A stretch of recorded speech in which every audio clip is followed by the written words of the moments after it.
Hi friends, स्वागत है आपका अपने YouTube channel cricket talk with Sumit पे, जहां पर हम क्रिकेट के इन डेप्थ एनालिसिस करते हैं और अपनी एक व्यू पॉइंट रखते हैं जो भी गतिविधियां क्रिकेट फील्ड पर हो रही होती है या फिर क्रिकेट फील्ड के बाहर हो रही होती है।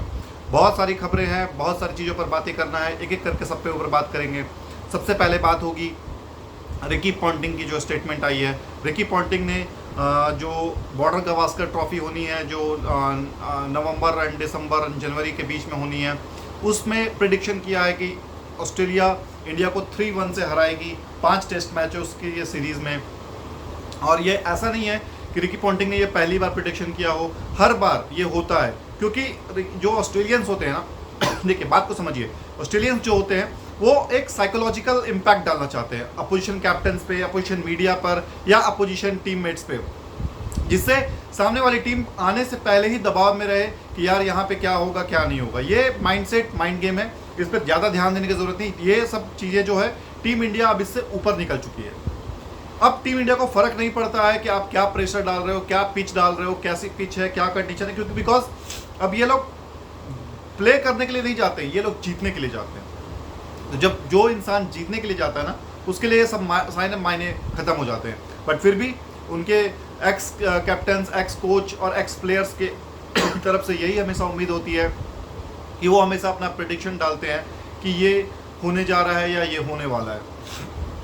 इन्हें नई कोई बात नहीं है, चाहे वो मार्क टेलर हो, मार्क रॉबिन्सन हो, माइकल स्लेटर हो, उसके बाद सेन वॉन हुआ करते थे, माइकल वॉन होंगे, रिकी पॉन्टिंग हो गए, ये माइकल हसी हो गए, ये सारे प्लेयर्स आपके, फिर माइकल क्लार्क हो गए, ब्रैड हॉग हो गए, ये सारे प्लेयर्स अपना प्रिडिक्शन देते हैं और ये होना भी चाहिए, इसमें कोई बुराई नहीं है। उनका ये मानना है कि 3-1 से ऑस्ट्रेलिया इस सीरीज़ को डोमिनेट करेगी।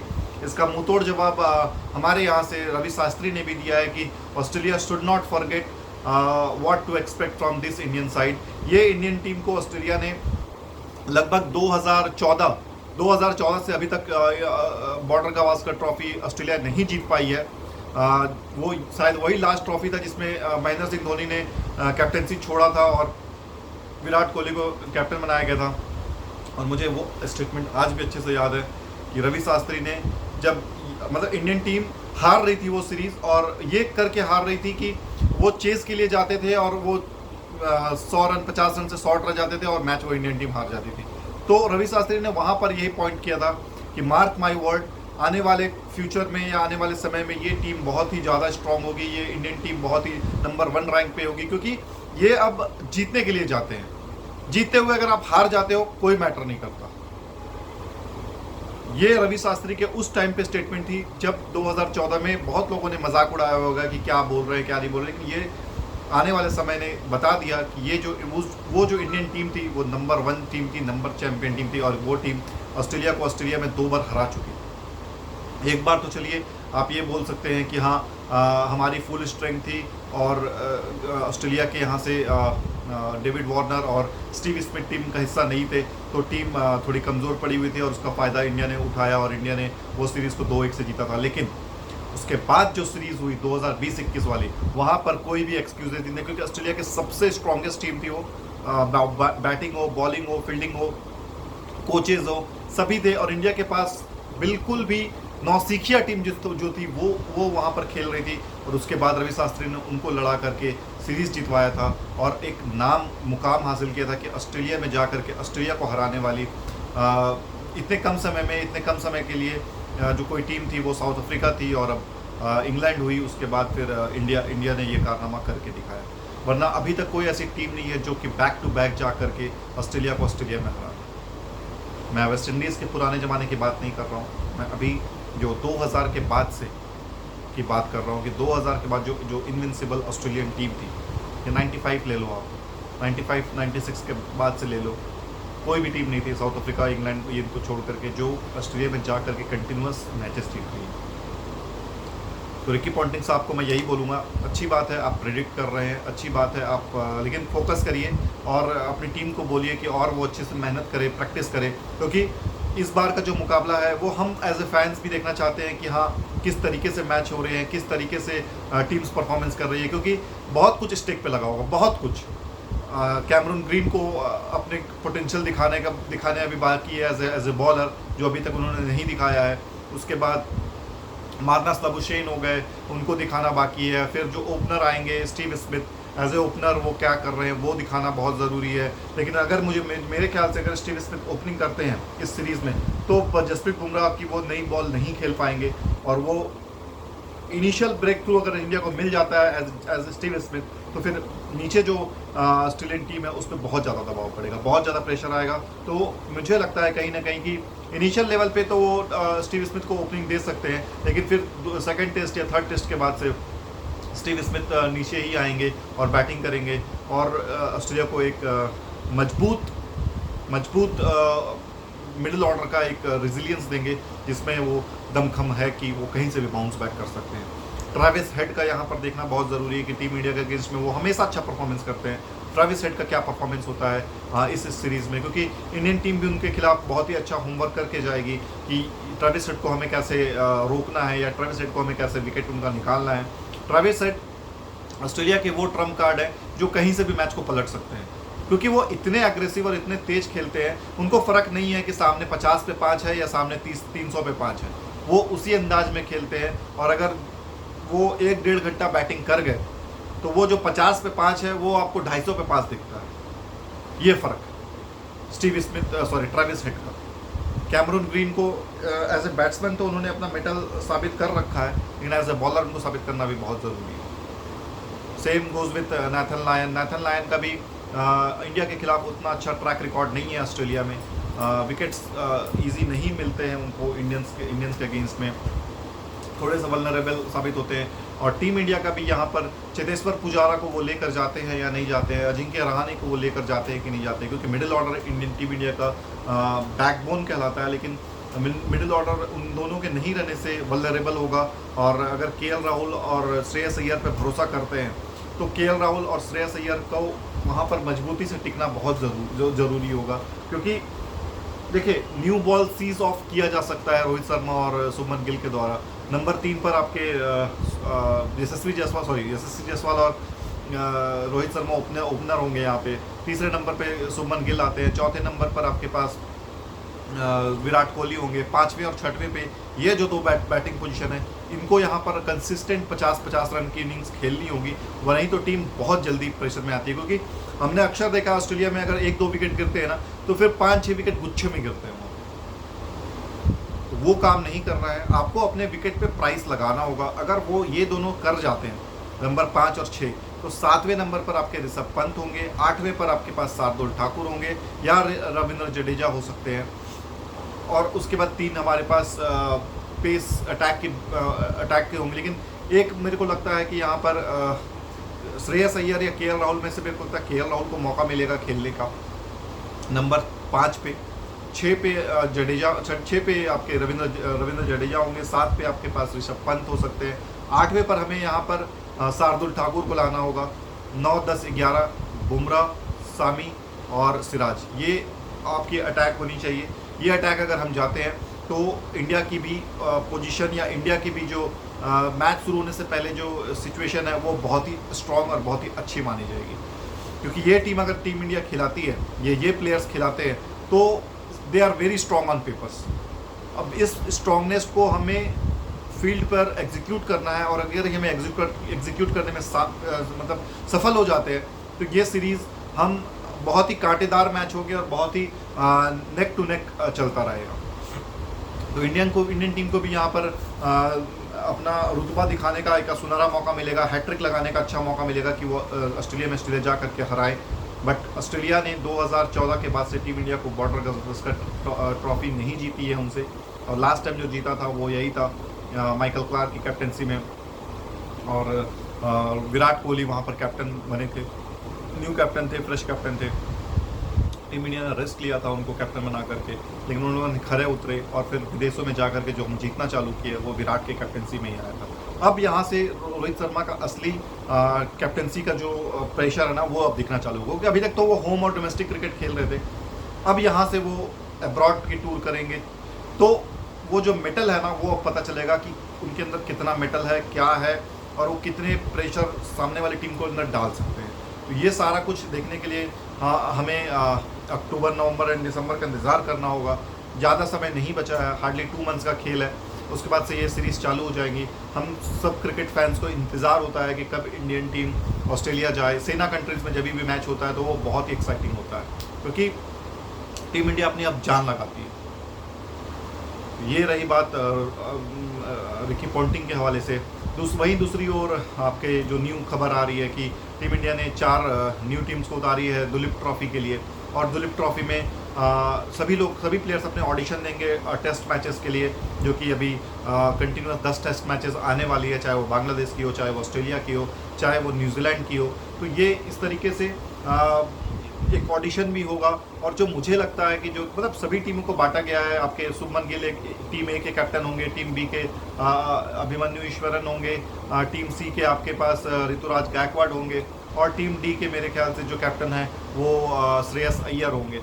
तो ये चारों कैप्टन को बनाया गया है और सभी में प्लेयर्स इक्वली डिस्ट्रीब्यूटेड हैं सभी रैंक के। लेकिन जो मुझे लग रहा है कि जो सबसे स्ट्रॉन्गेस्ट टीम है वो टीम बी होगी, क्योंकि टीम बी में भले अभिमन्यु यहाँ पर कैप्टन होंगे, अभिमन्यु ईश्वरन, बट जो इनकी टीम की जो पोजीशनिंग है ना, जो प्लेयर्स हैं स्पेशली जो दिलीप ट्रॉफी में इंडिया में जिसके पास स्ट्रॉन्ग स्पिनर्स होंगे ना, वो टीम बहुत आगे जाएगी। इस टीम में स्ट्रॉन्ग स्पिनर के तौर पर रविंद्र जडेजा है, वॉशिंगटन सुंदर होंगे। उसके बाद इस टीम में मोहम्मद सिराज भी हैं, और बॉलर पे लाए तो यश दयाल होंगे, मुकेश कुमार हैं, राहुल चाहर भी एज ए ओपनर यहाँ पर खेलेंगे, आर साई किशोर है, उसके बाद आपके पास एन जगदीशन होंगे जो विकेट कीपर होंगे, और बैटिंग ऑर्डर पे भी जाएंगे तो अभिमन्यु ईश्वरन, यशस्वी जायसवाल, सरफराज खान, ऋषभ पंत, उसके बाद Musheer Khan, Nitish Kumar Reddy as an all-rounder. ये सारी टीम्स मिलाकर के ये कॉम्बिनेशन जो बन रहा है ये बहुत ही डेडली बन रहा है। और टीम ए और टीम बी में प्लेयर्स हैं, इंडिविजुअल ब्रिलियंस करने वाले प्लेयर्स हैं, बस एज ए टीम जो मैं बात करूं वो टीम बी मुझे लग रहा है कि यहाँ से जीतेंगे। 5 सितंबर से ये मैचेस को खेले जाने हैं आपके अनंतपुर आंध्र प्रदेश में, और चिन्नास्वामी बेंगलोर में ये मैचेस होंगे, जो कि 22 सितंबर को फाइनल होगा इस टूर्नामेंट का। 5 सितंबर से मैचेस चालू होंगे। सभी टीम इक्वली डिस्ट्रीब्यूटेड है सभी रैंक्स में, सभी एज वाइज में, लेकिन जो एज मुझे लग रहा है कि वो टीम बी को है। टीम ए भी अच्छी खासी है, क्योंकि इसमें शुभमन गिल होंगे, मयंक अग्रवाल है, रियान पराग है, ध्रुव जुरेल है, केएल राहुल होंगे, तिलक वर्मा होंगे, शिवम दुबे होंगे, कोटियन होंगे, कुलदीप यादव होंगे, आकाशदीप होंगे, प्रसिद्ध कृष्णा होंगे, खलील अहमद, अवेश खान, उसके बाद केवरप्पा हैं, कुमार कुशाग्र हैं, और शाश्वत रावत है। तो ये टीम दिख तो रही है स्ट्रॉन्ग, लेकिन एज ए स्पिनर्स की बात करूँ तो कुलदीप यादव को अभी भी टेस्ट में बहुत कुछ हासिल करना बाकी है। तो कुलदीप यादव यहाँ पे है एज ए स्पिनर, बट मुझे नहीं लगता कि वो इतना ट्रबल कर पाएंगे यशस्वी जायसवाल, सरफराज खान, ऋषभ पंत, इन जैसे प्लेयर्स को। अगर ट्रबल कर पाते हैं तो ये उनकी कॉन्फिडेंस के लिए भी अच्छा होगा, जो कि बांग्लादेश और न्यूजीलैंड का जो टेस्ट मैचेस आना है उस पर ये एक अच्छा, कुलदीप यादव का भी एक एफर्ट होगा। कुलदीप यादव को भी अपना चाहेंगे कि अपनी टीम में एक स्थायी जगह बना सके।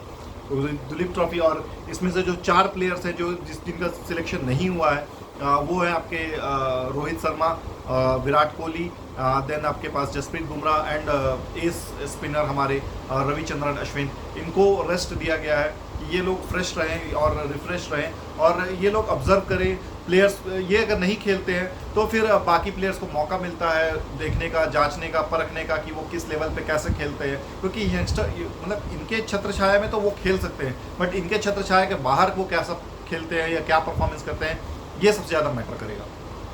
तो यहाँ पर हम लोगों को इस ट्रॉफी से ये निकालना है कि हमें कुछ बेहतरीन स्पिनर्स मिले, कुछ बेहतरीन ऑलराउंडर्स मिले, तो हमारी टीम बहुत ही ज़्यादा स्ट्रॉन्ग हो जाएगी। शिवम दुबे का भी सिलेक्शन किया गया है टेस्ट मैचेस को मद्देनजर रखते हुए,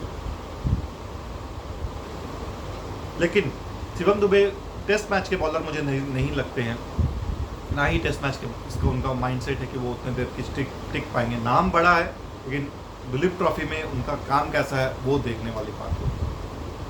तीसरी खबर की ओर ले चलते हैं आपको।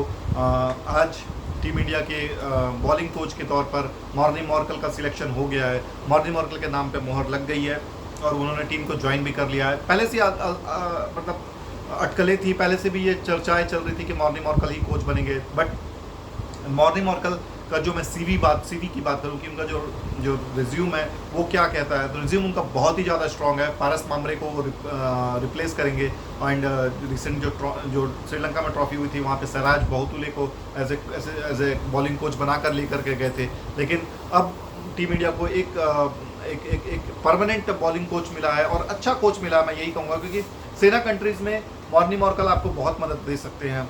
इंडियन टीम में तो, इंडियन सब कॉन्टिनेंट में तो कोई ज़रूरत नहीं है, क्योंकि हमारे पास बेहतरीन स्पिनर्स हैं, जडेजा, अक्षर पटेल, आर अश्विन, कुलदीप यादव के तौर पे, वाशिंगटन सुंदर के तौर पे, वहाँ उतनी ज़रूरत नहीं होगी। लेकिन बाहर जो सेना कंट्रीज़ होंगे वहाँ पर हमें ज़रूरत होगी। 2027 का जो वर्ल्ड कप है वो आपका साउथ अफ्रीका में है, उसको मद्देनजर रखते हुए गौतम गंभीर ने सिलेक्ट किया होगा। दूसरा, जो हम टेस्ट चैंपियनशिप खेलते हैं उसका जो फाइनल्स होता है वो इंग्लैंड में होता है, तो वहाँ पर भी हम उसका लाभ उठा सकते हैं मॉर्नी मॉर्कल का के रूप पे। कुछ बारीकियाँ चीज़ें होती हैं, कुछ क्रिकेट में एक कहावत है कि cricket is all about inches game. बहुत ही कम मार्जिन ऑफ एरर होता है, थोड़ा सा इंचेस होता है, उसका 19-20 का फर्क होता है, बट वो बहुत बड़ा इम्पैक्ट डाल देती है। तो हो सकता है मॉर्नी मॉर्कल का जो shot of the good length ball होता था वहाँ से जो वो बाउंस जनरेट करते थे, उस तरीके की गेंदबाजी हमारी इंडियन टीम को भी सिखाएं वो, कि कैसे मतलब गुड लेंथ की बॉल से कैसे बॉल को बाउंस किया जाए और बैट्समैन को बाउंस आउट करके किया जाए। तो ये एक अच्छा इंक्लूजन रहेगा। गौतम गंभीर ने सारी जो उनकी जो शर्तें थी, जो उनकी जो ज़रूरतें थी वो बीसीसीआई ने पूरी की है। अब यहाँ पर गौतम गंभीर को डिलीवर करने की ज़रूरत है।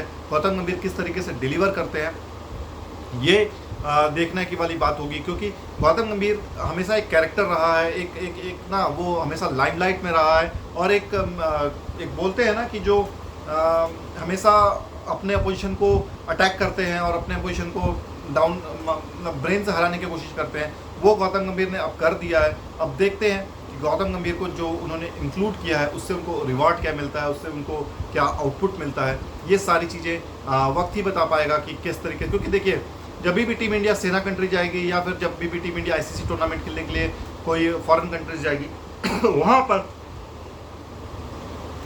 मॉर्नी मॉर्कल का और ऐसे गौतम गंभीर का बहुत बड़ा टेस्ट एंड कैरेक्टर होगा।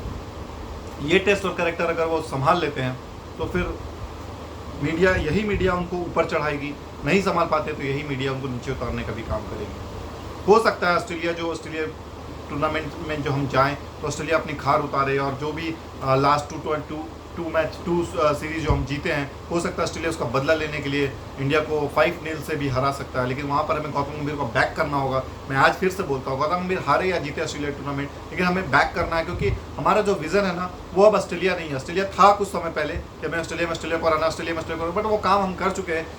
गौतम गंभीर को लाया ही गया है उस काम के लिए जो हमने अभी तक नहीं किया है, और वो है हम आईसीसी के चैंपियंस ट्रॉफी जीते, हम आईसीसी के वर्ल्ड कप जीते, और हम आईसीसी के बड़े बड़े टूर्नामेंट्स जीते, जिससे हम एक वर्ल्ड चैंपियन टीम कहलाए और हम एक बार फिर से भारत क्रिकेट पे एक बड़ा मुकाम हासिल करे, एक बड़ा नाम बनाकर चले जिसकी वजह से जो क्रिकेट हमारे यहाँ पे फला फूला है वो अब वर्ल्ड क्रिकेट भी देखे कि हाँ टीम इंडिया में किस तरीके से टैलेंट आते हैं, टीम इंडिया में किस तरीके से ग्रूमिंग होती है, टीम इंडिया किस तरीके से अपने प्लेयर्स को ऊपर लेकर के जाते हैं, अपनी टीम को ऊपर लेकर के जाते हैं। तो ये रही हमारी आज की कुछ प्रमुख खबरें।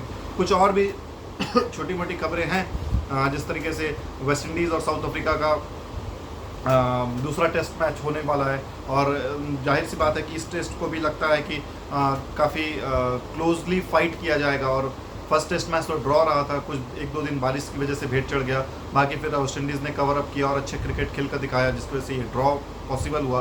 सेकंड टेस्ट में मुझे लगता है कि दोनों टीमें लॉक ऑन करेंगी और दोनों अपने शक्ति का प्रदर्शन जरूर करेंगे कि कौन बेस्ट है, कौन अच्छी टीम है। तो मेरी जो विशेष है वो दोनों टीमों के साथ है, और मुझे लगता है कि दोनों टीमें यहाँ पर अच्छा करेंगी, क्योंकि साउथ अफ्रीका को भी गेन करने के लिए बहुत कुछ है और वेस्ट इंडीज़ के पास भी गेन करने के लिए बहुत कुछ है। अगर गेन होता है तो ये अच्छी बात है, नहीं होता है तो वो बहुत ख़तरनाक हो सकता है। एक और खबर ये आ रही है कि आपके बेन स्टोक्स इंजर्ड चल रहे हैं, और हो सकता है जो श्रीलंका के साथ उनका जो ट्रॉफ़ी जो नेक्स्ट टेस्ट सीरीज़ है वो उस पर पार्टिसिपेट ना करें, एंड अक्टूबर में वो जा कर के फिट होंगे। उनके शायद कुछ लेग की इंजरी आई है, कुछ लेग हैमस्ट्रिंग टियर हुआ है उनका, और जिसकी वजह से वो 1-2 महीने के लिए आउट रहेंगे क्रिकेट से। क्रिकेट अगर अगर अगर अगर बेन स्टोक्स बाहर होते हैं तो डेफिनेटली जो इंग्लैंड टीम है वो कैप्टन के तौर पे जॉनी बेयरस्टो या फिर आपके जो रूट का नाम सजेस्ट कर सकती है, लेकिन कौन होगा यह भी हम देखने वाली बात होगी कि किससे बनाया जाता है। श्रीलंका को इससे जरूर लाभ होगा। श्रीलंका भी इयन बेल को अपना बैटिंग कोच ग्रूम करने के लिए ट्राई कर रही है, बट अगर अगर इयन बेल उस पोजीशन को लीड लेते हैं तो ही उनको मौका मिलेगा, नहीं तो अगर वो डिनाई कर देते हैं तो फिर श्रीलंका को न्यू बैटिंग कोच के लिए जाना पड़ेगा। Ian Bell is a very very fine talent, fine batting prospect थे और उनकी जो टेक्निक थी वो बहुत ही अच्छी थी, बहुत ही करेक्ट थी, स्पेशली स्पिनर्स के अगेंस्ट पे। तो इयन बेल का वहाँ पर होना श्रीलंका क्रिकेट के लिए बहुत ही लाभकारी होगा। अगर इयन बेल आ जाते हैं तो श्रीलंका ड्रॉ, एक टेस्ट या 2 टेस्ट तो ड्रॉ जरूर करेगी डेफिनेटली, मेरा ये आकलन है, मेरा ये मानना है। और साथ ही में एक और खबर मैं आपको बता दूं कि इंग्लैंड के जो ग्रैम थ्रोप थे, उन्होंने उनकी जो डेथ हुई है, उनका जो उनकी फैमिली ने रिवील किया है कि it was a suicide and उन्होंने अपनी खुद की जान ली है, ये अब पता चला है। और फैमिली ने ये भी कहा है कि हमें उनकी जो डॉटर है कि हमें इस बात को छुपाना नहीं चाहिए, हमें इस बात को किसी को बताने की सोच शर्म नहीं है, क्योंकि ग्रैम थ्रॉप ने 2 साल पहले भी अपनी जान लेने की कोशिश की थी और शायद वो ट्रेन के से कट करके उनकी डेथ हुई है। कुछ इस तरीके से खबरें आ रही है। इसके ऊपर हम अच्छे से बात करेंगे जब पूरी अच्छे से हमें न्यूज़ मिल जाएगी। लेकिन अभी जो खबर आ रही है वो यही आ रही है कि ग्रैम थ्रॉप ने अपनी जान ले ली है और उन्होंने सुसाइड अटेम्प्ट किया और सुसाइड पे सक्सेसफुल हुए और इस दुनिया को, अपनी फैमिली को उन्होंने अलविदा कहा due to anxiety, due to depression. देखिए क्रिकेटर्स की लाइफ जो होती है ना वो हमेशा मतलब बाहर खेलते हैं और अपनी फैमिली से अवे होती है, तो एक तरीके की ना मानसिकता डेवलप होते चली जाती है उनके अंदर में कि वो कहीं ना कहीं अलोन है, कहीं ना कहीं लोनलीनेस है उनके अंदर लाइफ में। फिर भी ग्रैम थ्रोप को सलाम है, जो भी उन्होंने क्रिकेट खेला, जो भी उन्होंने दिखाया, लेकिन जो उन्होंने कोवर्डनेस लास्ट में अपने करियर के टुवर्ड्स किया वो निंदनीय है और मैं उस चीज़ का समर्थन बिल्कुल नहीं करता। एज ए स्पोर्ट्समैन हमको यही सिखाया जाता है कि आप सिचुएशन कोई भी हो आप फाइट करें और फाइट करके ओवरकम करें, तभी आप एक अच्छे इंसान और एक अच्छे प्लेयर और एक अच्छे क्रिकेटर बनते हो। तो बहरहाल मैं अपने आज के सब्जेक्ट को यहीं पे विराम करता हूँ। उम्मीद करता हूँ कल आपके साथ फिर से मुलाकात होगी। तब तक के लिए अपना ख्याल रखिए। जय हिंद, जय भारत, वंदे मातरम।